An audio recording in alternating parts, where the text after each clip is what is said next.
Welcome, everybody. Welcome to the next episode of Getting Answers. My name is Derek Duncan. I'm the lead pastor at Chapel of the Cross in Westboro, Massachusetts on this beautiful fall day.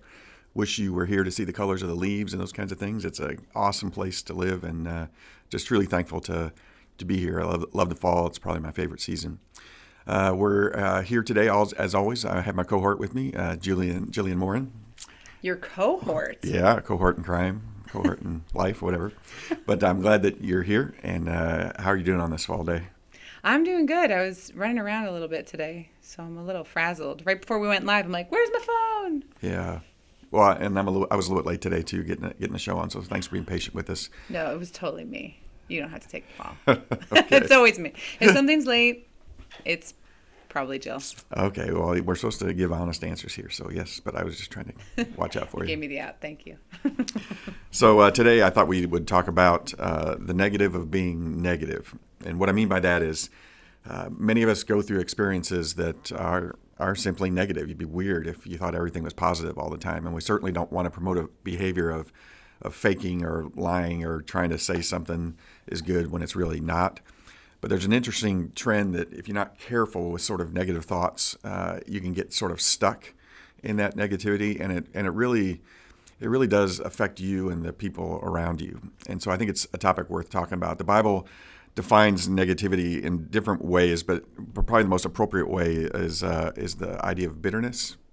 So bitterness is a characteristic that basically something, you get stuck in a cycle of something that's negative, and probably, rightfully so, you were treated wrongly, but it sort of spins and grows, and it kind of poisons the fruit of your life. The Bible is very agriculturally based. When it was written, agriculture was the main way, sheep herding, those kinds of things of living. And so they talk a lot about trees that bear fruit. An apple tree should bear healthy apple fruit.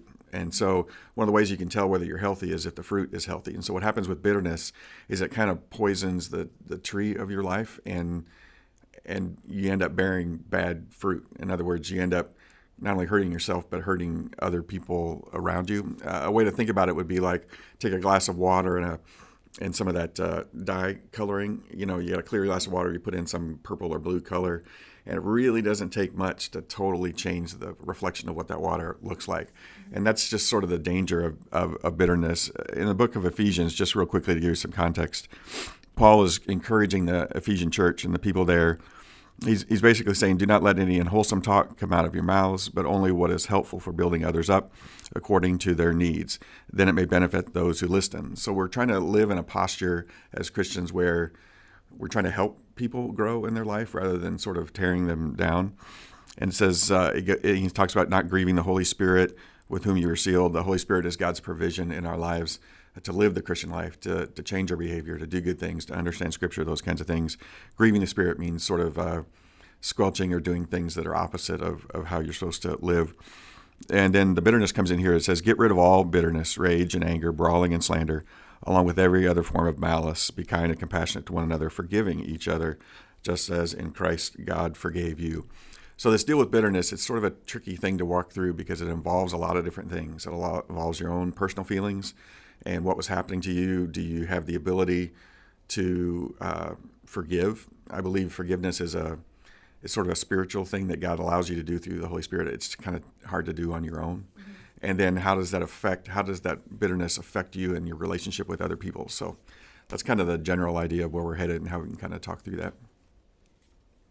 Yeah, I was going to say, you don't strike me as a bitter person. So how come you don't? Do you think you struggle with this or not? Oh, I definitely struggle with it. Yeah, I mean, hold on, let me just fix one thing real quick. I think I struggle with it. I don't struggle with unforgiveness as a whole. Like I don't hold a lot of grudges long term, or I try not to. Maybe some of it maybe I go too far with it and I'm like too quick to be like, oh, it's okay. And then when it's really not. And then that catches up with you because then like I'll have this stress that I know is valid, but I don't know, I get weird with it. So for me, I when I get frustrated or when things start to bother me, I kind of justify it, put it aside until like I just can't anymore. And then I get on the loop of negativity and complaining and gossiping, and it gets out of control. And then I'm like, okay, I realize that I'm being super toxic for those around me. That's usually how I pick up on it. People will be like, yeah, I know that stinks. Like, I'll start complaining about the same thing over and over and over again. And then I won't really self-identify easy to then pull back. And then people will kind of be like, yeah, no, it's tough. And then I'm like, oh, I'm complaining all the time. And so I don't typically struggle with like unforgiveness and bitterness and being wicked negative, but little things bother me. And sometimes I'll just harp on it. And then I don't like who that makes me, because it doesn't just exist like, oh, I'm complaining today about this thing. That's probably legitimately not okay, but like I just keep going and going, and then I become just somebody I don't like at all, and it's draining. And Right.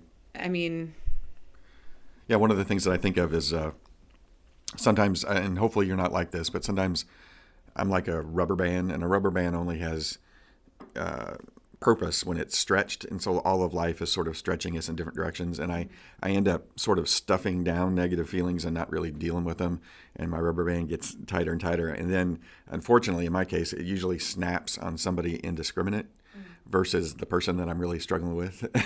And it's just I don't think I'm an abusive or angry or physical hit you kind of person or anything like that, but it's I can say really mean things with my words. And so what I want to do is live a life where I'm sort of depending upon God to help me be in control, so to speak, but also to be honest with my feelings and not hurt people with that negativity. Because it really, if you let it stretch, if you let it build up, it becomes kind of irrational, and then somebody says something and you just blow up, and it's like, oh, that wasn't directed at you. That was directed at somebody else, or even Right. yourself, yeah, I mean, I can remember being a very young teacher and like not good at boundaries. And I remember everyone was trying to coach me on it. Like, Jill, you got to start the year off, throw someone out the first day, and, really just don't let the kids, they're not there to be your friends. And, and I wasn't great at putting boundaries up, and it didn't feel natural for me to be like this super strong stickler and tell people, no, you're crossing the line. But when I found a way to do that, and maybe after becoming a parent, I realized, oh, wow, I really need to be clear and be honest and set up boundaries. And I know we're not talking about that, but for me, it's all related, because I'm not always honest when I need to be, when something's wrong. And I think I want everyone to like me. So I want to just keep things nice and go with the flow and be okay with things. But really, like, someone might have hurt my feelings. Someone might have crossed the line. Someone might be pushing me too much or whatever. And so I still want them to like me, though they're hurting me. So I'm not as honest as I should be. And then I'm mad. And then that starts to build and build and build. And then sometimes I don't even let the person know that's badgering me or whatever, listen, this is how I'm feeling. And then I'll take it out on my husband or one of my friends or something, or I'll just be short with people that I love. And Yeah, the title of this episode, The Negative About Being Negative, can be a little bit confusing, because it probably should be more accurately describe the negative about being stuck in negativity, because we think about negative feelings as bad, and they're really not. They're helpful tools to get you to be honest, to confront what's really going on in your life, to share something with someone who might destroy their life living a certain way, and it's hard. You may feel like you're being negative, but you're actually being loving and trying to express what you're feeling. Right. And so what I tend to do is, if I have negative feelings, I feel like that's God trying to tell me something that I need to think about. And maybe it's I'm mad at this person for what they did, or maybe what they didn't do. And I don't think that's necessarily sinful per se. I think just getting stuck there and having it, totally immobilize your life, and that's where it gets into bitterness. So I don't think you wake up one morning and go, I'm really bitter. It just sort of piles and stretches like that rubber band. And I think one of the things that God can do with negativity is it can be a great tool to say, okay, where is this coming from? Why am I feeling this way? Should I have talked to that person? Should I have not? Am I just feeling mad at myself because I didn't set a boundary, and so, Right. or do I have a crummy job and I'm afraid to do something different, but I'm mad at myself for not being more courageous, or it can come from all sorts of different angles. And again, that's where the Holy Spirit and that relationship with Jesus is so important, because I need something outside of myself speaking truth into what I'm feeling. I don't have the ability all the time to figure it all out. And so I can tell when I'm stuck in a negative cycle when some of these other words come into play, brawling, slander, gossip, so like if I all of a sudden see a cluster of those kinds of things that I'm living in, I'm definitely got something wrong. But just because I feel something negative doesn't have to be a bad thing. Right.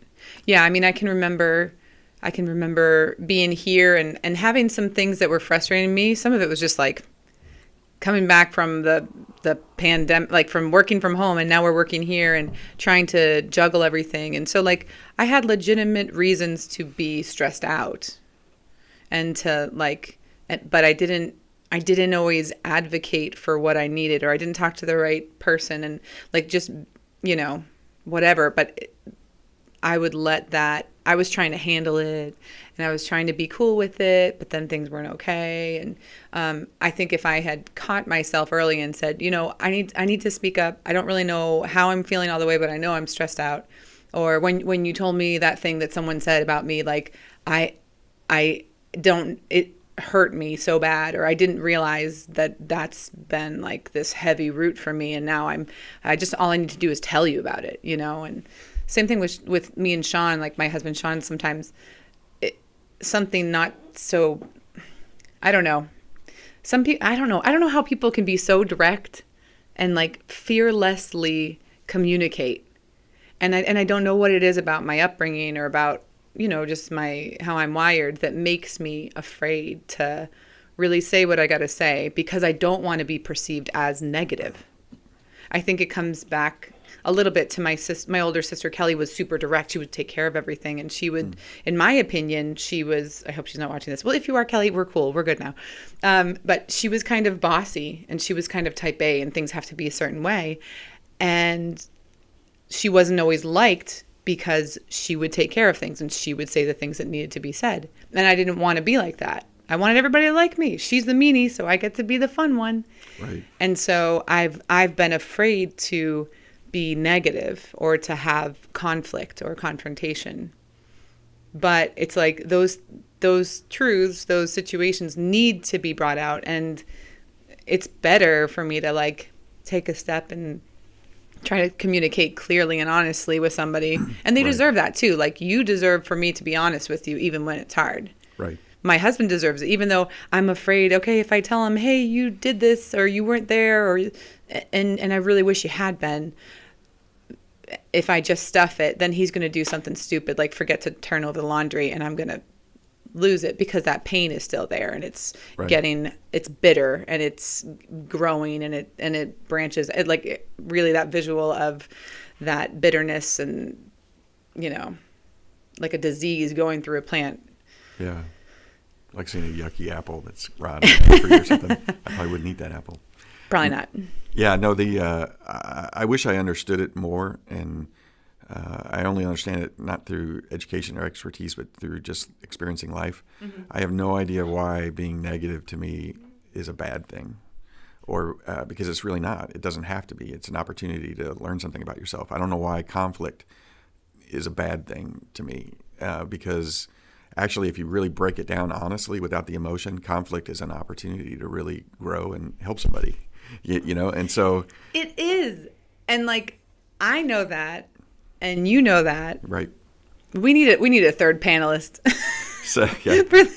a negative therapy counselor of some kind. All right. So if anyone, we've got a number of people watching. If anyone is really good at, I don't know, at walking through difficulties and. So I'll tell you somebody that I know really well that I feel like is super good at this, but it was really hard for me is my wife. My wife has the ability to communicate the word no or something critical, and not in a mean way, and she doesn't get caught up in what I get caught up in terms of this is bad and this feels weird and no one, she's not going to like me anymore. Like Yeah. she's comfortable with herself, and she's a normal human being too, and she has her insecurities and stuff. But for whatever reason, she doesn't struggle with leaning into conflict as much as I do. I do it because I know I have to. Yeah. And I do it by faith. I don't do it because I really like it. But somehow in our experiences, what's happened to us in the past, I think we just have to maybe just let go of some of that stuff. There's been times in my life when I've been unfairly treated and I've been blamed for stuff that I didn't do. And you know what?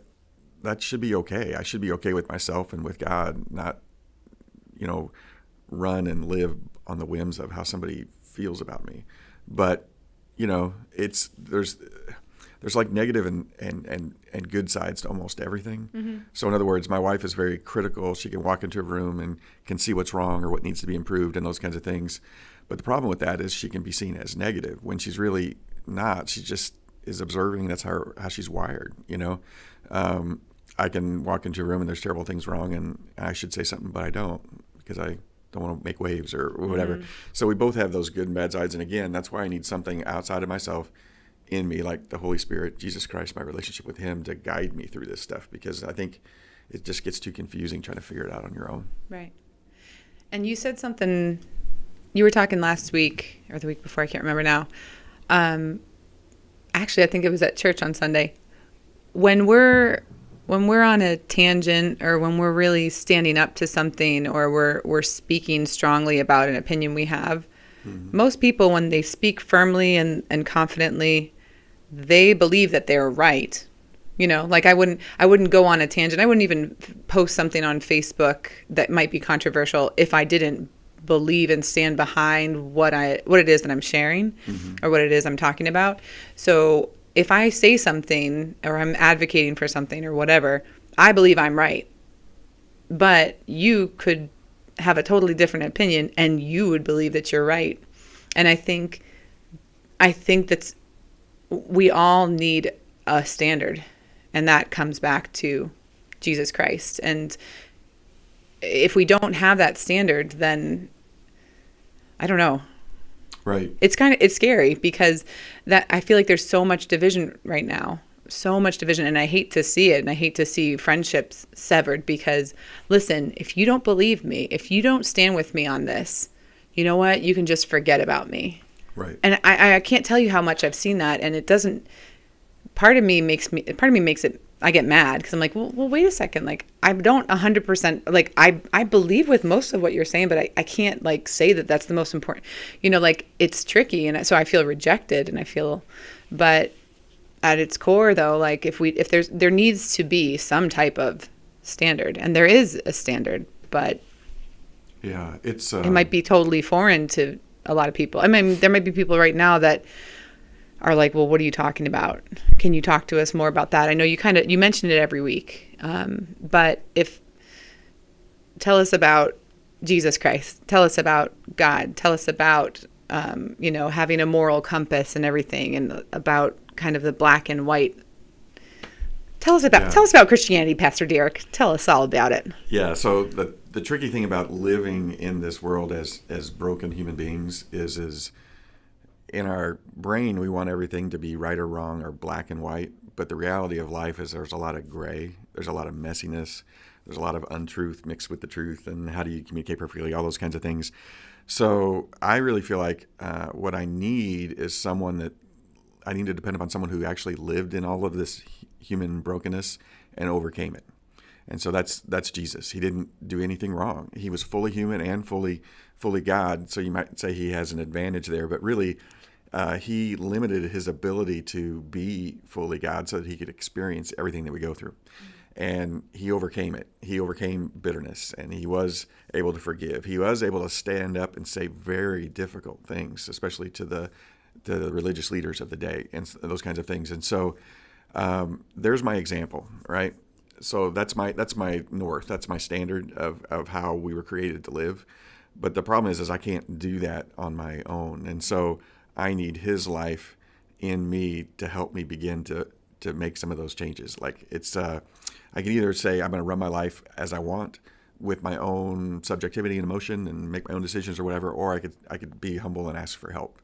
And really, when you place your faith and trust in Jesus, you're being humble and honest and asking for help. You're saying, God, I can't live this life without you. I can't overcome negativity. I can't forgive the way that I need to. I don't even understand how all that works. And that's where Jesus comes in. He's outside of us. He's perfect. He overcame, but he experienced what we experienced. And that's what makes him a different kind of Savior. Most religious leaders will give you a teaching or a philosophy to follow. They won't actually live life with you. And because they never make any mistakes, they help you overcome it. His life is covering mine. So when God looks at me, he doesn't look at, a selfish whatever person. He looks at Jesus because he sees Jesus in me, and he knows that I could never be right on my own. And so his life is exchanged for mine. And that's not only ramifications for spending eternity with him, which is awesome, but it also has ramifications for living today. So now his life is in me, and he can help me be the standard and that compass that can help me guide me. Like Derek, you're just emotional and off base today, or Derek, you need to talk to somebody because you're not being honest, and you're letting it kind of wind up in your brain, and you're starting to be kind of mean with that, or whatever it is. And so I can't do that without him, and he's the one that enables me to do that because he lived this life and overcame it. Do you think that like we all have this conscience and this inner voice? Actually, I heard something the other day that some people don't have like an inner dialogue. Have you heard that? It was on YouTube or something. Yeah, it might have been like someone that just has no conscience of right or wrong. They're just broken. No, not that. Some people don't think words inside their head. Oh, like that part of it. Yeah, I got to look that up. It was just really interesting, and they did this whole little documentary on this person that's like, no, like when I talk, anyways, really, really, really, really off the topic there. But so some people might say though that they don't need Jesus to do that they don't need to understand or believe in a God in order to self-regulate. Right. What would you say to that? Because a lot of people are like, okay, no, I realize I'm getting out of control. I need to like knock it off and stop being negative. Yeah. So for me, I'm not saying that if you don't believe in Jesus, you can't self-regulate, you can't be a good person, you can't forgive. And, to a degree, you're made in God's image. And so he's put a lot of good stuff in there, with you. But I believe you can't fix the ultimate problem that causes those issues. And I don't think you'll be able to consistently live in forgiveness and peace and joy without help. Yeah. I think you can do good things occasionally, but I don't think you can fix the brokenness that's inside of there without someone that did do it perfectly living inside of you and helping you do it. Yeah. So I would say great if you're an optimistic, great, faith, peaceful person by nature. That's awesome. That's a personality temperament that God gave you, which is great. But I still don't think you're being honest with yourself. You're not going to execute perfectly on that all the time. You're not going to do that with pure motives all the time. And ultimately, the problem that causes that isn't being dealt with, which is that brokenness and that sin problem in your life. That's really good. Now, you and I were both kind of raised in the church to a point. Do you know, or can you share any testimonies of people that you've known that kind of had that total life change before meeting God or before that moment of salvation and afterwards? Because it's kind of tricky for us to totally relate to I was raised by biblical standards, and we talked about, I remember we would have consequences if we were being bad as kids, but my parents would talk love through it, and I'm doing this because I love you, and you need to ask for forgiveness. And I grew up under so much of that. But do you think of anyone that you've come across with maybe in preaching where someone had a total wow, I couldn't fix this, and then I started to have a relationship with Jesus, and then I changed as a person? Yeah, it may sound crazy, but I think it happens all the time because the pathway to change is this in the secular world is to admit that you have a problem. What does an alcoholic do? He has to admit that he's an alcoholic. So along the way, when people reach these moments in their life where they're at the end of themselves, they can't fix whatever's going on, they're so devastated by negativity and somebody did something awful to them that they didn't deserve. you can either try to figure out how to do that on your own, or you can just ask for help. And so there's lots of people, I believe, that are asking for help, daily. Yeah. And really, that's the whole heart of salvation, is saying, I can't do this without you. I want to live your way versus my way. I remember years ago, a guy, I was in Eastern Europe, former Soviet Union, Eastern Europe, on a missionary trip, and I talked to a guy from East Germany, and he really had no understanding of Jesus, no understanding of the Bible. I mean, he grew up very, very secular and and stuff like that. But what was weird is he still had that sense of right and wrong in him. Mm-hmm. There's right behavior and there's wrong behavior. And I'm like, well, how do you determine what's right and what's wrong? And he goes, well, I just decide. And for me, once we dialogued together, he was like, oh, you're right. That's kind of a recipe for anarchy. And, just sort of believe whatever you want to believe. There probably needs to be some sort of standard. And so I was able to convince him, or God was, that, maybe the Bible, he should at least check it out and to see what the standard is, or learn about Jesus, because he was one of the more honest atheists I've ever met. He says, I don't believe, but I do. I feel bad when I don't do things right. I feel bad when I hurt people, but I try really hard not to. And so it was more like he was looking at life being graded on a curve, and there really was no grader because he didn't believe in God, but there was no teacher or anything. But eventually he would be good because he would learn how to be good and stuff like that. And again, I admire that, but I just don't think it's possible to do that all on your own. And so I've seen many people change, but I've also seen many people not, because of pride and feeling like I have a right to feel this way and no one's going to tell me what to do. And they don't usually come out and say, I don't need your help, but that's kind of what they're saying. I don't need any help. Yeah. And I think that's just a lonely, awful, discouraging pathway to live life that way. Yeah. John King asks us, what about jealousy? What about jealousy? I mean, I can totally see how this all connects with jealousy and that bitterness, and how that can be just totally toxic. And it comes out like, if you're experiencing jealousy, whether it's like later or passive aggressive or aggressive, I feel like it's something that should be brought out in a healthy way so it doesn't get crazy. But you want to talk a little bit about jealousy? Yeah. It's the same kind of, not necessarily the same word, but sort of the root meanings of the word. In the Greek, bitterness and jealousy are fairly related. But the thing about a word is it has nuances of meanings. So if you look at the word jealous, I think you have to talk about human-oriented jealousy and God's jealousy, because it says clearly in Scripture God is jealous.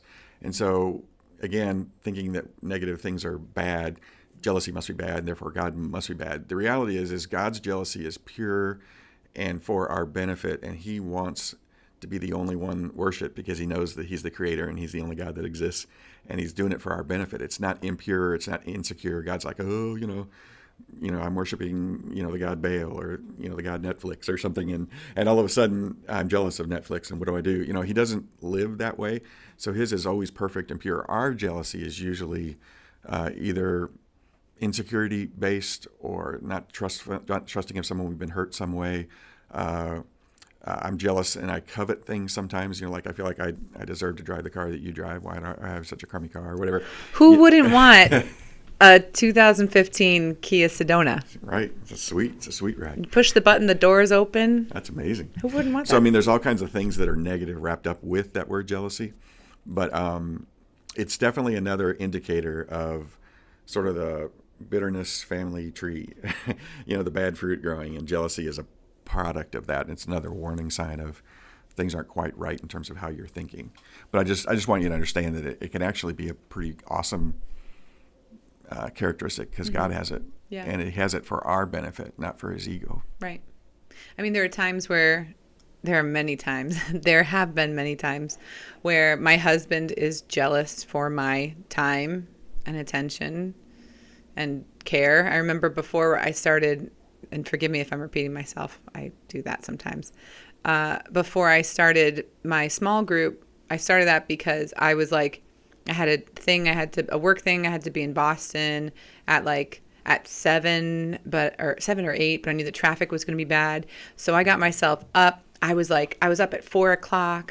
I was ready to go. I put my face on. I left the house at 4:30. I drove into Boston. I found a Starbucks. I hung out. I got some work done. But I was so willing to go above and beyond for my work. And my husband was jealous of my care and attention and commitment to work above other things. And I don't think that jealousy is bad. I mean, what you do with it, but a husband should want his wife and should want. Well, and he should feel bad if she seems to be interested in somebody else. Yes. I mean, that's kind of weird if you don't. Yeah. Yeah, go for it. Yeah. That's weird. So there's probably names for that in our society, but I'd rather not get into those names. But I think at the end of the day, one of the things that God really desires is for us to be humble and contemplative about life, which means that we're probably not right all the time. We're wrong as much as we're right, and we need God, and we can't do it without Him. And so I think typically what happens, though, is for me, I don't take time to think about why I feel certain emotions. I just sort of either stuff them, or I live with them, or I do something rash that I shouldn't do. And so one of the things that's hard for me is to kind of slow my brain down in the midst of living life. Mm-hmm. And if I'm feeling something, if I'm feeling angry, if I'm feeling negative, if I'm feeling jealous, that doesn't have to be an indication that I'm an awful person. It's right. just something that's kind of come up inside me. So I need to take the time to pray about it and ask God for God's help. Show me why I'm feeling this way, and that's why friends are really important too. I mean, we kind of keep hitting some similar themes in these episodes, but if you have someone that really cares about you, they'll be honest with you about, hey, you've been a real negative person lately. You're cycling out. Yeah. And you know what? I've had times, I shared last week again about that one, my last year full-time teaching, how I just had a boss that was just not a good match. And there were just a lot of legitimate bad things that were going on towards me that were 99% not my fault. But I can remember the glazed look over some of my friends' eyes, like, yeah, we know. Yeah, no, it happened again. Mm-hmm. And, but my closer friends will let me know in a more direct way, like, hey, you're kind of perseverating a little bit. Like there's other things to look at and be positive about. I was talking to one of my friends the other day who's a school teacher at a high school right now. And I was so proud of her for how she said this, but she said, you know what, Jill, this is my first not great year. And that's saying a lot because I love my job and it's a pandemic. Teachers are having to just do so many things and cover so many things. But for me to be a teacher this long and for me to say, yeah, this is not a great year, still makes me proud to be a teacher, still reaffirms that I'm in the right role and the right job. And so even though she knows things are tough and she's allowed to complain, she's choosing to not be wicked nasty about it. And she's choosing to say, no, I'm honestly, this is really hard, but this is a season. And I'm not saying that people should, I'm saying it's good to be honest and grieve and be, and be in pain and not try to throw on a happy face about it.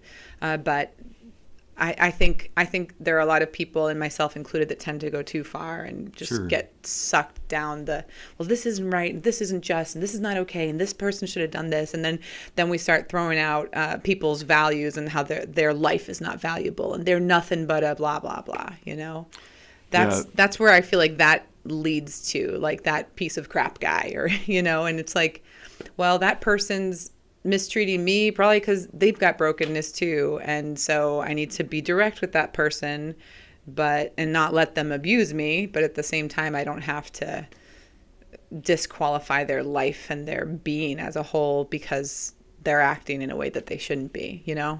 Yeah, and that's that deal with bitterness and these kinds of characteristics. If they stretch and they grow, remember we talked about if the tree is kind of poison and it bears yucky apples or bad fruit, we start bearing bad fruit and we hurt other people and those kinds of things. We also hurt ourselves, because like I could have a bad relationship with someone and I could be so bitter and angry at that person that I don't trust other people that had nothing to do with anything that was going on there. Right. And so I approach them as a non-trustworthy friend when in reality I don't even know them.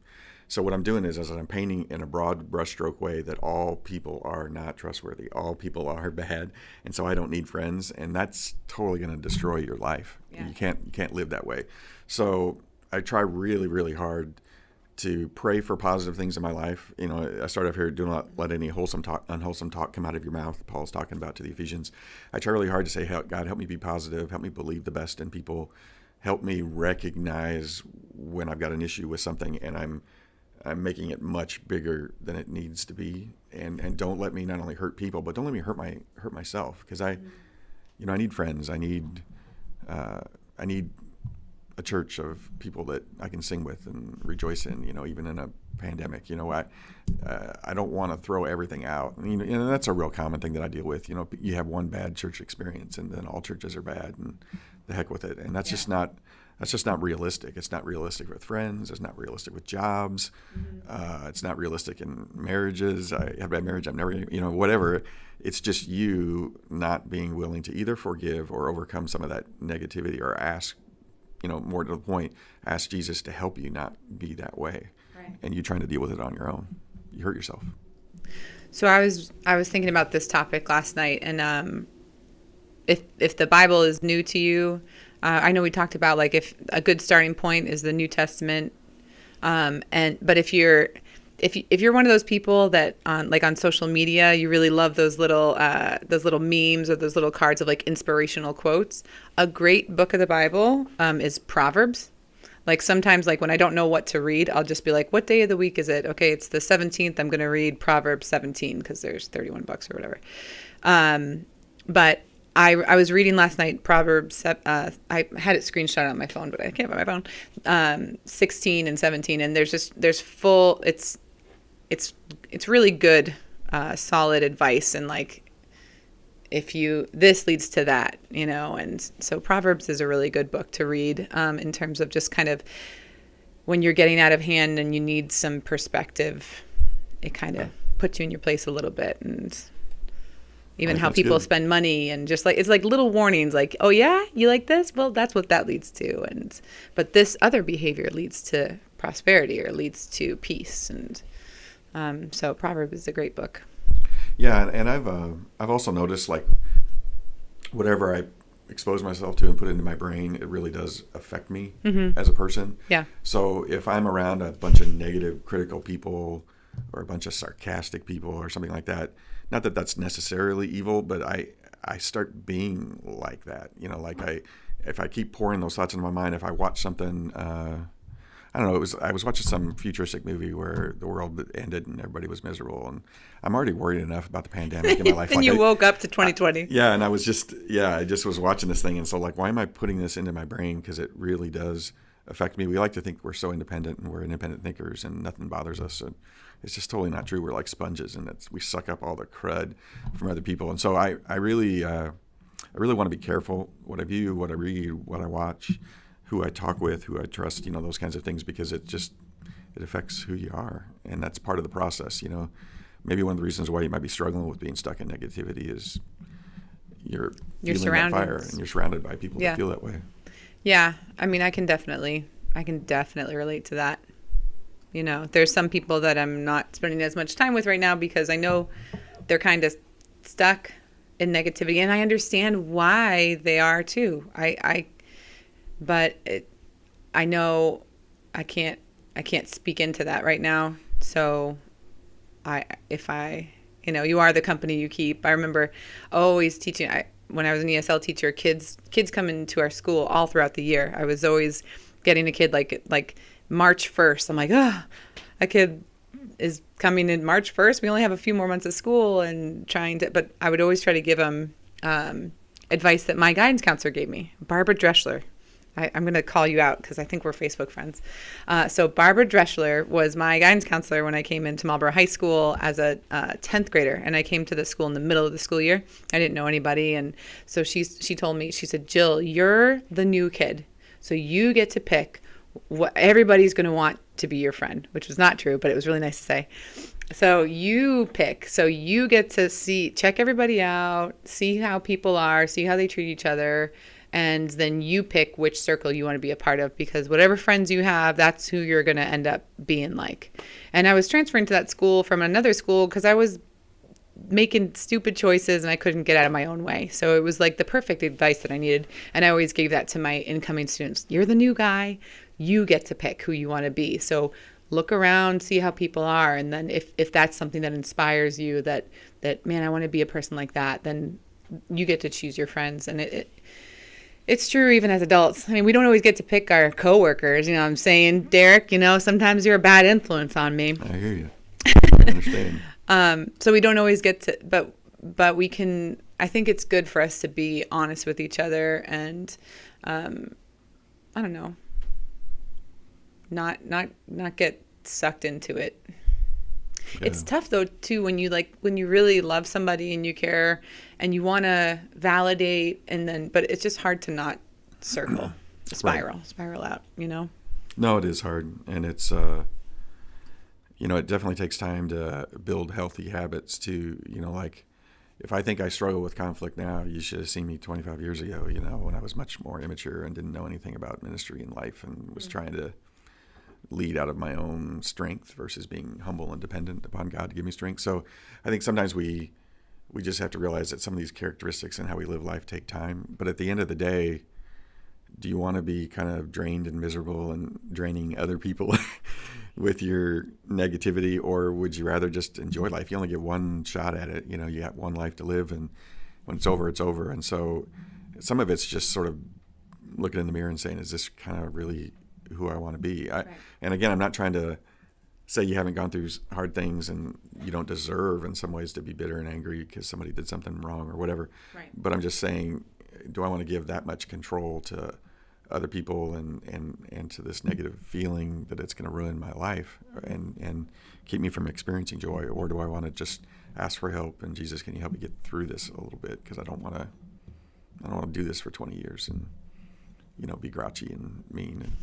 And my wife and I, we have a deal that I'm older than a lot of people, and so when I get older, I know it's terrible. So much older. If I start like losing my mind a little bit and become all mean and crotchety and stuff like that, she just needs to put me somewhere. Like, don't let me make people miserable all the time. Just I'll be miserable by myself. So I just don't want to. I don't want to do that to people. So hopefully it won't happen. I don't think you'll be. Hopefully not. I've spent a lot of time in nursing homes. I don't think you'll be one of those. Well, we'll see. We'll see. Hoping. I'll check up on you. Thank you, please. And make sure I'm stuck somewhere if I'm definitely hurting somewhere people. Good. Go to the Knollwood. I'll still be singing there at Wine Okay. Social. Good. Yeah. Good. We got a comment from Stella, my friend in Brazil. She says, "Hi Stella, hi Pastor Derek. Aprendendo muito hoje com as experiências de vocês. I'm learning a lot today from your experiences and from what we're sharing." Thanks, Good. Stella. Thanks, Stella. Thanks, Stella. She's so sweet. Yeah, negativity. Yeah, it's something. And again, I think a lot of things that we think are really awful can actually be gifts for God to help us make progress or to become more dependent and those kinds of things. But it's just hard to live that way because life's just as sad and hard and you get hurt.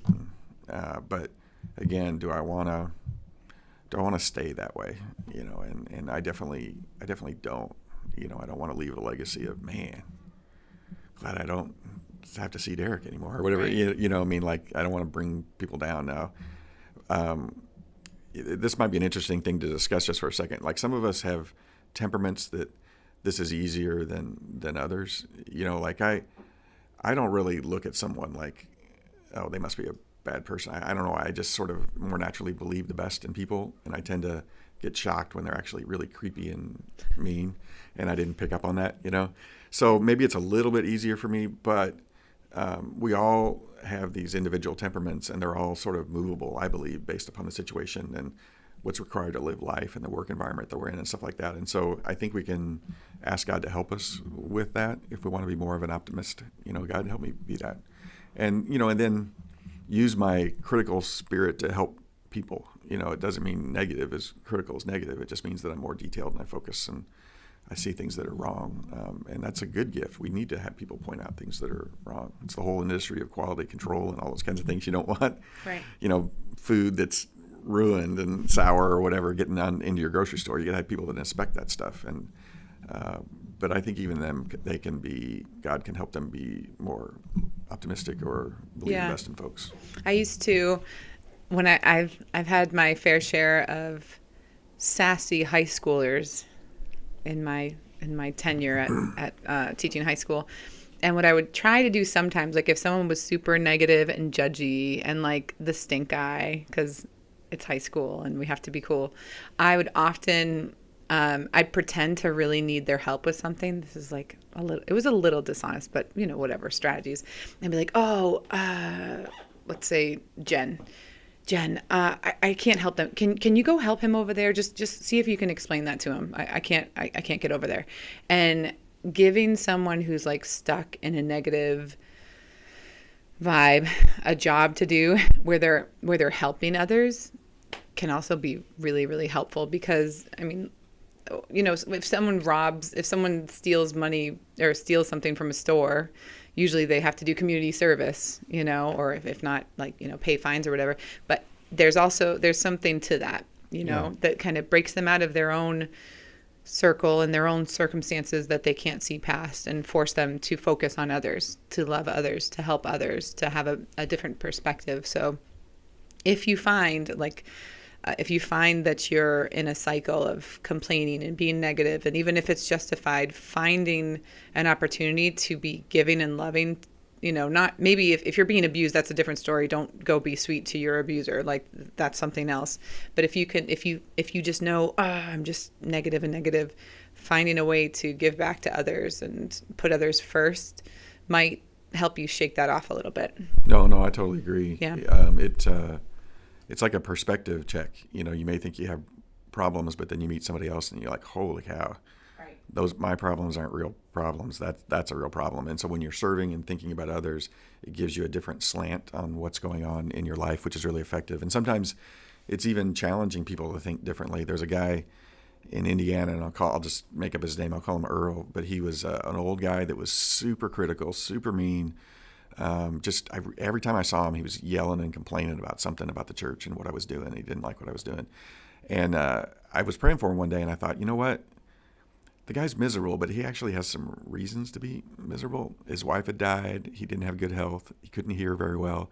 He used to be really kind of important, and people listened to his opinion, and now nobody cared about what he thought. And so when I saw him differently, I thought, you know what? I just need to have more compassion for this guy. And when I talked to him, I sort of, similar to having somebody serve or think about outside their box, I said, look, Earl, I know you've got every reason to be negative and lonely, and it's hard, and I pray for you. But could you just do me a favor? Before you do that, when you talk to me, could you just say one positive thing? Just one. And I don't even care if it's like, oh, nice shoes. And then you could go off and, complain all you want to. But what was weird, and I challenged him that, and what was weird, he would say, hey, you look good today. But have I told you about my back? It was like a playful way to help him grow. And he grew before he passed away. And I was thankful for his life. It was hard, but I was thankful. That's good. So anybody can change. Yeah. Actually, speaking of change, John commented, a teenage friend back in the day was an atheist until conversion. The last time I saw him a couple of years ago, he was pastoring. Sweet. That's awesome. It's a great story. Yeah. That's so awesome. Yeah, I think we all can relate to toxic negativity, whether it's something we struggle with all the time and we're just wired to, to get upset about things. Or actually, you know what? Side note, my husband Sean and I are very different. We have enough in the Venn diagram so it all works, we got enough Sure. overlapping. Sports isn't there for me. That's more on his side. I'll pray for you, because that's a really important thing to have in Listen, your you take his side. You take his side way too often. No, I don't. It just, Do you feel... I'm usually right, so I don't feel bad about taking his side. I'm sorry. I'm giving you a hard time. Go ahead. Complete your story. See, I don't even know what I was going to say now. I'm sorry. Okay, I do remember. Here we go. So Sean works in corrections and in law enforcement. And I will say, like, Sean and his mom, too, are such good, judgment, character, what do you call that? Judges of character. Yeah, discerning good character or not and stuff like that. They can meet someone for the first time and have very little interaction, and they just have an instinct for who that person is or if that person's trustworthy or not. And I'm always like, I'm maybe a little bit more like you, where like, oh, everybody's so awesome, and until they like prove me wrong. I mean, there's some things where I'm like, okay, I don't trust that person, and I trust that. But like Sean, because he also works in a prison, right? So he's around a lot of negativity, and there are times where like, I don't know, I have a hard time understanding how he can be quick to be negative. Because he's wired in a way that's like more analytical and critical than me, and it doesn't have to. I mean, but he can go too far and have that be bad, and I can go too far and have that be bad in terms of like, no, it's not a big deal. I'm downplaying everything, and he's making a big deal about everything, and it can be really hard because both of us have poor habits when it comes to dealing with conflict or negativity. Yeah. So give us some marriage advice, Derek. Go ahead. Don't take his side. No, I won't. But I will tell you this. Gary Thomas is an author and a speaker in Christian ministry, and he wrote a book called Sacred Marriage. And the main point of his book, if you haven't read it, it's really worth reading if you're married or if you want to be married. His main point is God didn't give you the spouse that he gave you to be happy. He gave you the spouse that he gave you to be holy. So in other words, God really knows that in a marriage relationship, it's a crucible of change and growth and being more like Christ. And so you guys are different, and I actually think that's a good thing, because you'll learn, you'll grow. So will he. Mm-hmm. And my wife and I were modified opposites on any personality temperament thing. Like so. I mean, Sean, yeah, ENFP, he's ISTJ. Right, same kind of thing, and it's really volatile sometimes, but we've been married 32 years, and we realize that we are both far better people because of the work that God has done in our life through our marriage. Mm-hmm. And I think most people just give up, or it's too hurtful, or it's too negative, and they miss out on that crucible of life change, which is a marriage. They short circuit it, and they don't learn as much as they could learn and grow to love God as much as they could. Mm-hmm. So the temperament, the personality differences, negativity, optimism, conflict bad, conflict good, all that stuff will drive you nuts. But it's actually a good place to be. And he also wrote a book called Sacred Parenting, and I think it's the same thing with kids. You're God's perfect provision for your kids, and they are there to help you be holy, but you're also there to help them. And so kids can be frustrating and make wrong decisions, and it can be so scary and stuff like that, just like spouses. But again, though, I don't think God makes the mistake of just randomly putting us with somebody. I think it's part of that plan where he's going to sculpt and mold us and help us to be better. Yeah. Does that make sense? Totally. So you've said a few times today, and I remember talking to you in your office, I think before I was even working here, and I was talking about conflict and like frustration and things I'd gone through. And I used the word opportunity. This is an opportunity. And like, I say that playfully, but it's really good to remind yourself, okay, this is hard, this is tough, but there is an opportunity in this for me to grow. There's an opportunity maybe for me to show someone grace, or this is an opportunity where I'm not comfortable speaking up, but I need to, because I need to grow in this area. But coming back to the reality of not having the strength alone to be able to do it. I can't just be good on my own and be the ideal person that I should be, that I've been designed to be, without a dependency on God. Yeah. But looking at things like an opportunity it sounds dumb or almost annoying, like, hey, this is an opportunity for growth. And when we look back, we always see that like, oh, that was a really hard time, but it gave me the opportunity to grow in this area I never would have anyways. Yeah. But it's harder to walk that out in the moment. Yeah, I wish I could live life with what I know now. Yeah. Back with when I didn't know it. Mm-hmm. Like having my grandkids in my home, it's been really interesting. I wish I parented my kids with what I know now as a grandparent and what I've learned. But I wish I could get a do-over, and unfortunately you don't. Mm-hmm. But that's where God's grace comes in, and he helps you in spite of your weaknesses and stuff like that. And I'm glad he's in my corner helping me and rooting for me versus, trying to tell me I told you so, or you're a bad person. Yeah. So we have a comment from Fabiana, who, wow, she's being really, really transparent and vulnerable here. She says, I'm the one that's always mad at everyone and end up being alone. So all this talk, this whole conversation that we're having is about me. So thank you. I hope I'll learn someday.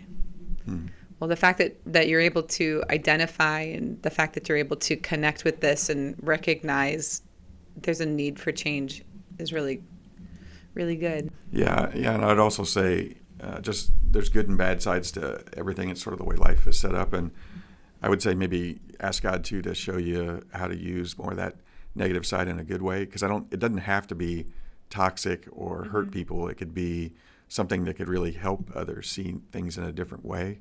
And don't beat yourself up, because sometimes we just struggle, and God just wants to help us, and I believe if you ask for His help, He'll help you change. Yeah, I agree. Thanks for letting us know. We'll pray Yeah. for you. Fabiana. That's Well, good. I don't want to be negative, but we're kind of running Why towards the end of the show. would you be so critical? Gosh. I know it's tough, but I really appreciate being able to talk with you about these things, Jillian, and then Yeah. being able to share with you guys. I hope you find some encouragement in here. I hope it gives you courage to maybe trust in Jesus and ask for His help versus trying to slug it out on your own. And as always, if you get stuck or if you need prayer or if you need anything, we're around. This is what we love to do, so we'd love to help you in any way that we could. So thanks for joining us today, and I hope you have a good week. You want to say anything before we go? No, it's just nice to be here. Okay, good. Well, thanks you guys, and God bless. We'll see you later. Come tune in again. Okay, bye. Bye.